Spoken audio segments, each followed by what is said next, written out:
আসসালামু আলাইকুম। Gurukul online learning নেটওয়ার্কে আপনাদের সবাইকে স্বাগতম। আমি মনোহর হোসেন শিমুল, বরাবরের মতো আপনাদের সাথে আছি স্প্যানিশ ক্লাস নিয়ে। Bienvenidos a la clase de español. Vamos a empezar. আমরা আজকে যা করব সেটা হচ্ছে এক্সারসাইজ, অর্থাৎ আমরা গত ক্লাসগুলোতে যা যা শিখেছি তার আজকে একটা ফিনিশিং দিব এইটা আর পরবর্তী দুইটা ক্লাসের মাধ্যমে। অর্থাৎ আমাদের সামনে 3টা এক্সারসাইজ লেসন আছে, আপনারা অবশ্যই এটা ফলো করবেন, কারণ এক্সারসাইজ মানে শুধু এই না যে আমরা এক্সারসাইজই করি, এর সাথে সাথে কিন্তু আমি অনেক আপনাদের উত্তর বলে দিই বা গ্রামাটিক্যাল আইটেমস গুলো কিন্তু আমাদের রিভাইজড হয়ে যায়। তো চলুন শুরু করি। আমরা প্রথমে একটা টেক্সট দেখব, সেটা হচ্ছে এন ভার্সিয়ন অরিজিনাল, অর্থাৎ in original version. ¿Cuáles son para ti los personajes más importantes de la cultura española?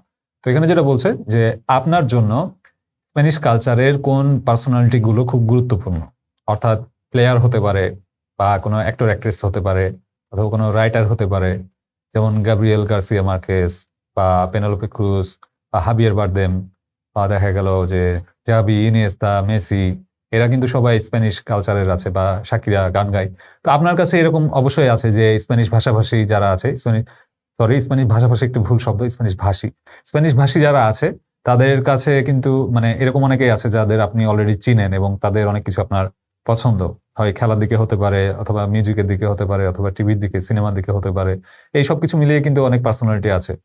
তো আমরা এখন একটু টেক্সটটা পড়ে নেই, এন ভার্সিয়ন অরিজিনাল অর্থাৎ অরিজিনাল টেক্সট বা অরিজিনাল ভার্সন। লাস রাসোনেস অর্থাৎ রিজন আর কি, রিজনকে বলা হয়, রিজনস বলা হচ্ছে লাস রাসোনেস, এবং এটি একটি মানে ফেমিনাইন আর কি। আপনাকে যদি সিঙ্গুলারে বলতে হয় তাহলে বলতে হবে লা রাসন। এবং যদি আপনি এরকম বলেন যে ইউ আর রাইট, অর্থাৎ আপনি কোনো ফ্রেন্ডকে বললেন যে ইউ আর রাইট বা ইউ আর অ্যাবসলিউটলি রাইট, তখন এটা স্প্যানিশে কিভাবে বলবেন? আপনি বলবেন তিনেস লা রাসন, অর্থাৎ ইউ হ্যাভ দ্য রিজন। এটা হচ্ছে ট্রান্সলিটারেশন মিনিং, বাট আপনাকে স্প্যানিশে এটাই বলতে হবে, তিনেস লা রাসন, অর্থাৎ ইউ আর রাইট। তো las razones por las que aprendemos una lengua son siempre variadas y personales, অর্থাৎ আমরা যেসব কারণে একটা ভাষা শিখি সেটা সবসময় হচ্ছে ভ্যারিয়েশন বা পার্সোনালিস, অর্থাৎ সবসময় একটা পার্সোনাল বা মানে পার্সোনাল রিজন থাকে, যেটা হচ্ছে আমাদের একজন আরেকজন থেকে ভ্যারি করে। অর্থাৎ কেউ কেউ এমনি এমনি শিখে, কেউ কেউ হচ্ছে খেলার কমেন্টারি বোঝার জন্য দেখে, অনেকে মুভি দেখার জন্য শিখে, বা অনেকে গান শোনা, যে গান শুনে যাতে বুঝতে পারি, অনেকে বইপত্র পড়াশোনার জন্য যে অরিজিনাল বই পড়বো, যেমন সিয়েন আনিয়াস দে সোলেদাদ অর্থাৎ 100 ইয়ার্স অফ সলিটিউড, যে বইটা নোবেল পাওয়া বিখ্যাত একটি বই গাব্রিয়েল গার্সিয়া মার্কেসের। এই বইটা কিন্তু আপনারা অনেকে আছেন যে বাংলায় পড়ছেন বা ইংরেজিতে পড়ছেন, বাট অনেকে আছে যে যারা চায় যে না অরিজিনাল একদম স্প্যানিশ ভাষায় পড়বো, কারণ একটা অরিজিনাল ভাষায় যে কোনো বই পড়ার মজাই আলাদা, সেটা যে কোনো ল্যাঙ্গুয়েজের জন্য কিন্তু। তো এখন a veces estudiamos una nueva lengua para entendernos con amigos, familiares, colegas, clientes, অর্থাৎ sometimes, a veces মানে হচ্ছে sometimes, তো estudiamos una nueva lengua, মাঝে মাঝে আমরা একটা নতুন ভাষা পড়ি, কি জন্য? para entendernos con amigos, অর্থাৎ যাতে আমরা আমাদের বন্ধুদের চিনতে পারি বা পরিবারের মানুষজনের সাথে কথা বলতে পারি, বা পরিচিত, ফ্যামিলিয়ারেস মানে যে পরিবার এমন না, পরিচিত, অর্থাৎ এই যে আমাদের থাকে না যে পরিচিত মানুষজন থাকে, বা কলিগস বা ক্লায়েন্টস, অর্থাৎ আপনি যখন যদি ফ্রিল্যান্সিং করেন, আপনার স্প্যানিশ ভাষী ক্লায়েন্ট আছে, তাহলে তো কিন্তু আপনার স্প্যানিশ ভাষাটা জেনে রাখা জরুরি, বা আসলে ইফেক্টিভ, খুব কাজে দেয় যে আপনি তার ভাষায় তার সাথে কথা বলছেন। বা নতুন কোনো মানুষজনের সাথে দেখা হয়েছে, তারা স্প্যানিশ বলে, তারা হয়তো ইংরেজি খুব একটা ভালো পারে না। বা আপনি যদি কখনো ট্যুরে যান, যে ইউরোপ গেছেন বা পুরা ল্যাটিন আমেরিকা আপনি ঘুরতে গেছেন, মেক্সিকো থেকে শুরু করে একদম চিলে পর্যন্ত, তো এই সব দেশগুলো কিন্তু স্প্যানিশ ভাষা একটা ভাষা দিয়েই চলে যাবে। কিন্তু ব্রাজিল বাদ দিয়ে এই যে এতগুলো দেশ, একটা মহাদেশ পর্যন্ত কভার হয়ে যায় একটা ভাষা দিয়ে। ব্রাজিল পর্তুগিজ যে ভাষাটা, আপনি যদি খুব ভালো লেভেলের আপনার মানে স্প্যানিশ শিখে ফেলেন, আপনি পর্তুগিজ কিন্তু আপনি মানে সহজে বুঝতে পারবেন, মানে সিমিলার, খুব একদম কাছাকাছি, এটা খুব চাইলেই সহজে বোঝা যায় আর কি। এবং তারাও একই কথা বলে, যারা পর্তুগিজ পারে বা বলে, তারাও বলে যে হ্যাঁ, তারা স্প্যানিশ চাইলেই বুঝতে পারে বা খুব সহজ আর কি তাদের জন্য। যাই হোক, তাদের মানে অনেক মিল আছে। আমরা এখন টেক্সট গুলো দেখি। Pero a veces también lo hacemos para acercarnos a personajes que nos interesan. তো বলছে যে সবসময় যে শুধু আমরা এইসব কারণেই পড়ি, যেগুলো আমরা আগে বলেছি, যেমন বন্ধু টন্ধু বা ক্লায়েন্ট কলিগ, এইসব কারণ ছাড়াও কিন্তু আরো কিছু কারণ আছে যেগুলোর জন্য আমরা ভাষা শিখি। এটা বলছে যে acercarnos a personajes que nos interesan, এর মানেটা হচ্ছে যে যেসব মানুষজন আমাদেরকে আমাদেরকে মানে ইন্টারেস্ট জাগায়, বা যেসব মানুষজন আমাদের কাছে ইন্টারেস্টিং লাগে, তাদের ক্লোজ হওয়ার জন্য। আছেরকার মানে হচ্ছে to close, to get close. তো তাদের সাথে ক্লোজনেস বা তাদের সম্পর্কটা একটু গাঢ় করার জন্য বা তাদেরকে ভালো মতো বোঝার জন্য কিন্তু আমরা স্প্যানিশ শিখি। এখানে যেমন বলছে যে para entenderlos mejor, অর্থাৎ তাদেরকে ভালো বোঝার জন্য। যেমন মেসির ব্যাপারটাই ধরি, যেহেতু উনি একজন ফুটবল আইকন এবং অনেক পরিচিত স্প্যানিশ ওয়ার্ল্ডে, তো উনি কিন্তু ইংরেজি কিন্তু তিনি বলেন না, পারেন না আমি এটা বলবো না, হয়তো পারেন, ইচ্ছা করে বলেন না। পারেন না বলা থেকে আমি বলবো যে উনি কিন্তু স্প্যানিশ ছাড়া অন্য কোনো ভাষায় কথা বলেন না। এখন যে ফ্রেঞ্চ লিগ খেলছে বা সেখানেও কিন্তু উনি, হ্যাঁ, ক্যাপশন বা আপনার যদি দেখেন যে ফেসবুকে সে স্ট্যাটাস দিচ্ছে বা তার হয়তো টিম দিয়ে দিচ্ছে, বাট সে কিন্তু সবসময় স্প্যানিশটাই বলে। তো এরকম একজন মানুষের সাথে আপনি যদি তার এত বিরাট বড় একটা ফ্যান হয়ে থাকেন, আপনি কিন্তু চাইবেন যে আপনার ওর কথাগুলো বা ও যে খবরের সময় বা ব্রিফিং এ যে কথাগুলো বলে ওগুলো বোঝার জন্য হলেও স্প্যানিশটা শেখা উচিত। মানুষের বিভিন্ন কারণ থাকতে পারে, ওইরকম মেসি ফ্যান হলে হয়তো আপনি এটাও শিখতেও পারেন। তো এরকম শুধু মেসি বলে না, আরো এমন অনেক মানে ইয়ে আছে আর কি, সেলিব্রিটি আছে যাদের জন্য আমরা ভাষাগুলো শিখে থাকি বা মনে হয় যে না শেখা দরকার তার কাজটা বোঝার জন্য বা কথা বোঝার জন্য। Muchas personas en todo el mundo estudian español para ver las películas de Almodóvar o Buñuel en versión original. তো অনেক মানুষজন যারা স্প্যানিশ পড়ে এর একটাই কারণ হচ্ছে যে তারা হচ্ছে এই যে আলমোদোবার বা যে বুনুয়েল আছে এরা হচ্ছে ফিল্ম ডিরেক্টর, তো এদের হচ্ছে অরিজিনাল মুভি বোঝার জন্য হলেও তারা কিন্তু ভাষাটা শিখে থাকে, এমন অনেক মানুষ আছে। Para leer el español las obras de Vargas Llosa ও গার্সিয়া মার্কেস। অবরাস মানে হচ্ছে আর্ট বা থিয়েটার বা যে বইগুলো লেখা তারা আর কি। তো তাদের বিভিন্ন, যেমন বার্কাস জোসা আছে, গার্সিয়া মার্কেজ আছে, ফেমাস ফেমাস দুজন পার্সোনালিটি। তো তাদের বইপত্র পড়ার জন্য বা লেখা বোঝার জন্য হলেও অনেকে স্প্যানিশটা শিখে থাকে। Para entender las canciones de Shakira, অর্থাৎ সাকিরা যে গানগুলো আছে স্প্যানিশ, সেগুলো বোঝার জন্য অনেকে গান মানে স্প্যানিশ শেখে। Y para leer estudios sobre Gaudí o Goya।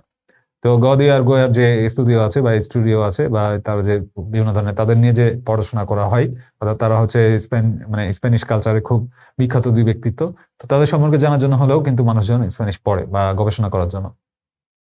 Todas esas personas quieren conocer a los nombres de la cultura hispana en versión original. Todas esas personas, অর্থাৎ এই ধরনের ব্যক্তিরা সবাই কিন্তু চাই যে আমরা একদম অরিজিনাল কালচারটা বা অরিজিনাল ভাষণটাতে আমরা পড়াশোনা করব বা তাদেরকে বুঝবো, বোঝার চেষ্টা করে। পরে আমরা এখন একটু স্লাইডটা দেখি।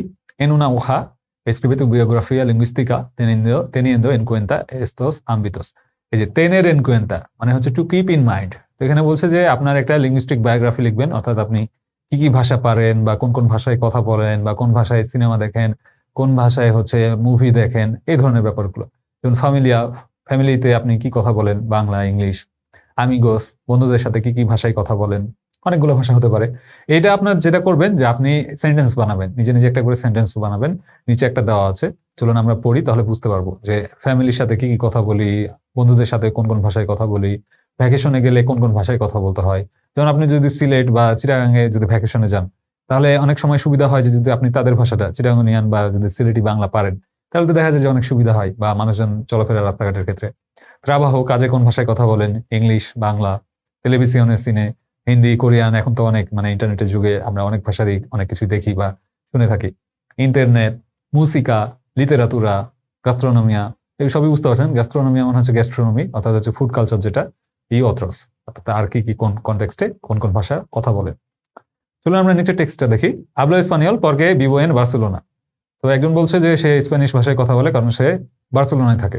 যদিও বার্সেলোনার নিজস্ব তাদের একটা ভাষা আছে, ওই কমিউনিটিতে যারা থাকে, কাতালান। আচ্ছা, স্পেনে কিন্তু 4টা ভাষা হচ্ছে অফিসিয়াল। তার ভিতর একটা হচ্ছে, আমরা যে স্প্যানিশটা পড়ি সেটাকে বলে কাস্তেজানো। আর বার্সেলোনাতে যেটা চলে সেটা হচ্ছে কাতালান। এটা একটু আলাদা। আর আরেকটা যেটা আছে গালিসিয়ার দিকে, অর্থাৎ এটা পড়ছে উত্তর পশ্চিম সাইডে আর কি, গালিসিয়া, অর্থাৎ পর্তুগালের কাছাকাছি। সেখানে আবার গাইজেগো অর্থাৎ গালিসিয়ান ভাষা আছে। আর তারও একদম উত্তর দিকে আছে হচ্ছে যে বস্ক ল্যাঙ্গুয়েজ। তো যাই হোক, এগুলো আমরা একটু দেখি। hablo español porque vivo en Barcelona con mi familia hablo holandés। তো সে হচ্ছে তার ফ্যামিলির সাথে ডাচ ভাষায় কথা বলে। que es mi lengua materna, যেটা হচ্ছে তার ম্যাটারনাল ল্যাঙ্গুয়েজ বা হচ্ছে যে মাতৃভাষা। pero con mi novio hablo italiano। আচ্ছা, এখানে একটা মেয়ে কথা বলছে, pero con mi novio hablo italiano, কিন্তু আমি আমার বয়ফ্রেন্ডের সাথে ইটালিয়ান ভাষায় কথা বলি। porque él es de Roma, কারণ হচ্ছে যে ছেলেটা হচ্ছে রোম থেকে। En el trabajo a veces hablo alemán porque tengo muchos clientes alemanes। তো কাজের ক্ষেত্রে তাকে হচ্ছে জার্মান ভাষায় কথা বলতে হয় কারণ তার অনেক জার্মান ক্লায়েন্ট আছে। Y entiendo algunas palabras en francés, এবং সে হচ্ছে ফ্রেঞ্চ ওয়ার্ড কিছু কিছু বুঝে। পরকে মে এনকান্তা এল সিনে ফ্রান্সেস, কারণ সে হচ্ছে ফ্রেঞ্চ মুভি খুব পছন্দ করে এবং দেখে আর কি। ইবেও সিএমপ্রে পেলিকুলাস এন ভার্সন অরিজিনাল, এবং সে হচ্ছে অরিজিনাল ভাষায় দেখে। সুতরাং বুঝতেই পারছেন যে সে একটা মাল্টিকালচারাল বা মাল্টি ল্যাঙ্গুয়েজ পারপোজ বা এই পরিবেশে বড় হয়েছে।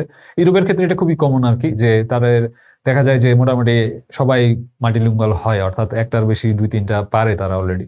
যদিও তারা অনেকে হয়তো অ্যাডমিট করতে চায় না বা বলতে চায় না, কিন্তু তারপরেও তারা কিন্তু বোঝে। এটা না বোঝার কোনো কারণ নাই। আমরা যেমন খুব সহজেই কিন্তু হিন্দি বুঝতে পারি বা উর্দু কিন্তু আমরা বুঝি, হ্যাঁ বলার ক্ষেত্রে অনেক ডিফিকাল্টি থাকতে পারে, কিন্তু বোঝার ক্ষেত্রে কিন্তু আমাদের খুব কমই ডিফিকাল্টি থাকে, যারা আমরা রেগুলার দেখি বা কালচারের সাথে জড়িয়ে গেছি। কারণ আপনি এই কালচার এমন একটা জিনিস, এটাকে কোনো বর্ডার দিয়ে আটকাতে পারবেন না, এটা সম্ভব না। ইউরোপের ক্ষেত্রেও আমি একই বলবো। তবে হ্যাঁ, আপনার দেশপ্রেম যদি ওইরকম থাকে, আপনি হয়তো অস্বীকার করবেন যে হ্যাঁ আপনি বুঝেন না। যেন আমি চাইলে বলতে পারি আমি উর্দু বুঝি না, কিন্তু যে যে হিন্দি বুঝে সে কিন্তু ঠিকই উর্দু বুঝে। তো স্পেন বা ফ্রান্স বা ইতালি যেটাই বলেন না কেন, ওরা কিন্তু আশেপাশের যে দেশ, ওদের পাশাপাশি সবগুলা দেশ, ওরা চাইলে কিন্তু একটা ল্যাঙ্গুয়েজ আর একটা ল্যাঙ্গুয়েজ নিয়ে সহজেই বুঝতে পারবে। যাই হোক, পরে আমরা স্লাইডটা দেখবো। কমপ্লেতা লাস ফ্রাসেস কন পরকে ও পারা। তো এখানে হচ্ছে আমাদের দুইটা দিয়ে পূরণ করতে হবে, যে কোথায় পরকে বলবো, কোথায় পারা বলবো। পরকে মানে হচ্ছে কারণ, আর পারা মানে হচ্ছে ফর, ওটাও কারণ, দুইটাই রিজন আর কি। তো সেন্টেন্স স্ট্রাকচারের উপর ডিপেন্ড করে বোঝা যায় যে কখন কোনটা বলবো। যেমন এস্তুদিও এসপানিওল ড্যাশ তেঙ্গো আমিগোস এন এসপানিয়া। তো এখানে কোনটা আপনার হবে বলে মনে হয়? এখানে কি এরকম হবে যে এস্তুদিও এসপানিওল পারা তেনে পারা তেঙ্গো আমিগোস ফর? এটা কিন্তু যাচ্ছে না। এখানে আপনার যেটা বলতে হবে এস্তুদিও এসপানিওল পরকে আই স্টাডি স্প্যানিশ বিকজ তেঙ্গো আমিগোস এন এসপানিয়া, I have friends in Spain. 2 number যেটা ড্যাশ কনসেগির un trabajo mejor en mi país, এখানে হবে পারা, অর্থাৎ পারা কনসেগির estudio español para conseguir un trabajo mejor en mi país, অর্থাৎ আমার দেশে একটা ভালো জব পাওয়ার জন্য আমি স্প্যানিশ শিখছি। 3 নম্বর যেটা dash tengo un examen en la universidad, এখানে হবে পরকে, অর্থাৎ পরকে because I have exam in the university। 4 নম্বর যেটা dash pienso viajar por toda América, এখানেও সেম ভাবে আসবে পরকে, পরকে অর্থাৎ কারণ because pienso I think of traveling to Latin America বা পর্তোদা আমেরিকা, মানে এখানে এটাই বোঝাচ্ছে যে পুরো সাউথ আমেরিকাতে সে হচ্ছে ট্রাভেল করবে, তো এই জন্য হচ্ছে তার স্প্যানিশটা শেখা প্রয়োজন। একটু আগে আমি যে কজটা বলছিলাম আর কি। 5 নম্বর যেটা ড্যাশ এন্তেন্দের লাস পেলিকুলাস দে habla español, এখানে হবে পারা এন্তেন্দের। তো এই যে আমরা 5টা পর্যন্ত দেখলাম, প্রথম 5টা সেন্টেন্স, এখানে বুঝতে পারছেন যে কিছু কিছু সেন্টেন্স এই ড্যাশ ড্যাশ ড্যাশ দিয়ে শুরু হয়েছে ইনফিনিটিভ ভার্ব, অর্থাৎ ভার্বের ইনফিনিটিভ ফর্ম দিয়ে, অর্থাৎ যেমন কনসেগির ছিল, তারপরে এন্তেন্দের আছে, এই দুইটা কিন্তু আমাদের শুরু হয়েছে একদম ভার্বের ইনফিনিটিভ ফর্ম দিয়ে। যখন এরকম স্ট্রাকচার থাকবে তখন আপনাকে পারা ব্যবহার করতে হবে, অর্থাৎ পারা প্লাস ইনফিনিটিভ ফর্ম ভার্বের। আর যদি তেঙ্গো থাকে বা পিএনসো থাকে বা এরকম একটা সেন্টেন্স থাকে, তখন আপনাকে পরকে ব্যবহার করতে হবে। খুবই সহজ, দুটো রেগলাস এখানে, লাস্ট 10 রেগলাস। যেটা আমি বলবো যে 1 নাম্বারটা হচ্ছে যদি আপনার একটা সেন্টেন্স থাকে তাহলে আপনাকে ওখানে পরকে ব্যবহার করতে হবে। আর যদি ইনফিনিটিভ ভার্ব দিয়ে শুরু হয় এবং পুরো সেন্টেন্সটা ইনফিনিটিভ ভার্ব থেকেই শুরু হয়, তাহলে ওখানে আপনি বলবেন পারা। তাহলে পরকে আর পারার ঝামেলাটা মিটে গেল। আশা করি বাকি যেগুলো আছে এগুলো আপনি কমেন্ট করে আমাদেরকে জানাবেন। পরে যেটা কমপ্লেতা el texto conjugando el presente los infinitivos del recuadro, অর্থাৎ এখানে যে টেক্সটগুলো আছে এগুলো আমাদের মেলাতে হবে যে কোথায় কোনটা হবে। খুব মজার জিনিস, ইন্টারেস্টিং এটা হবে। চলুন দেখি একটা আমরা। Frutas Schneider dash 38 años y hace 4 que dash. আচ্ছা, প্রথম যে ড্যাশটা তার হচ্ছে বয়স 38 বছর। তো বয়সের ক্ষেত্রে আমরা জানি যে তেনের ভার্ব ব্যবহার করতে হবে। তাহলে এখানে যেটা হবে tiene, অর্থাৎ এখানে থার্ড পারসন সিঙ্গুলারের কথা বলছে, tiene এত años y hace 4 que dash en oído, এখানে তাহলে বসবাস করার কথা বলছে। তাহলে এটা আপনি কি লিখবেন? যে এখানে বলছে প্রেজেন্ট টেন্সে একদম ইয়া করতে, তাহলে লিখবেন যে বিবে hace 4 años que vive en Oviedo, অর্থাৎ 4 বছর হলো সেখানে বসবাস করছে। es profesora de alemán, সে হচ্ছে জার্মান ল্যাঙ্গুয়েজের teacher. y dash en una escuela de idiomas, তাহলে সেখানে কি করে? পড়ায়, পড়ায় চলেন বা কাজ করে। এখানে দেখেন অপশন আছে trabajar, trabajar দুইবার ব্যবহার করা যাবে, তাহলে আমরা এখানে একবার লিখবো trabajar।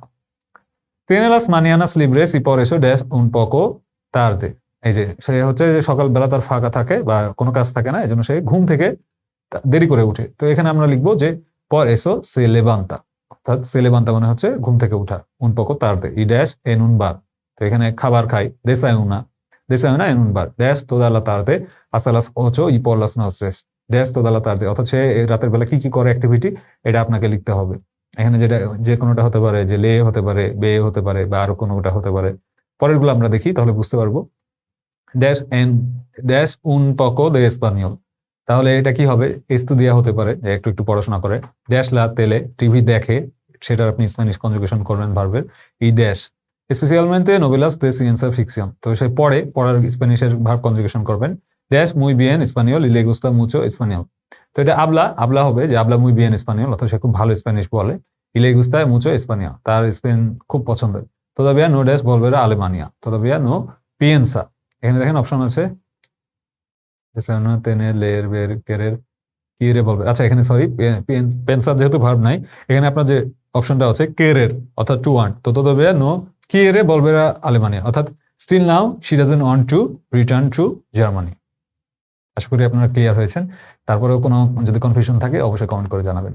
তো আজকের ক্লাসটা আমরা এখানে শেষ করছি এই কয়েকটা এক্সারসাইজের মাধ্যমে। আমাদের আরো কয়েকটা এক্সারসাইজ বাকি আছে, আশা করি আমরা পরবর্তী ক্লাসে ইনশাআল্লাহ ওইগুলো নিয়ে আলোচনা করব। আর আপনার যে কোনো সমস্যা আমাদের ফেসবুক গ্রুপে জানাবেন, আর আমাদের অবশ্যই চ্যানেলটিতে সাবস্ক্রাইব করুন যাতে আপনারা নতুন নতুন ভিডিওগুলো খুব সময়ের ভিতরে পেয়ে যান। ধন্যবাদ সবাইকে, মুচাস গ্রাসিয়াস।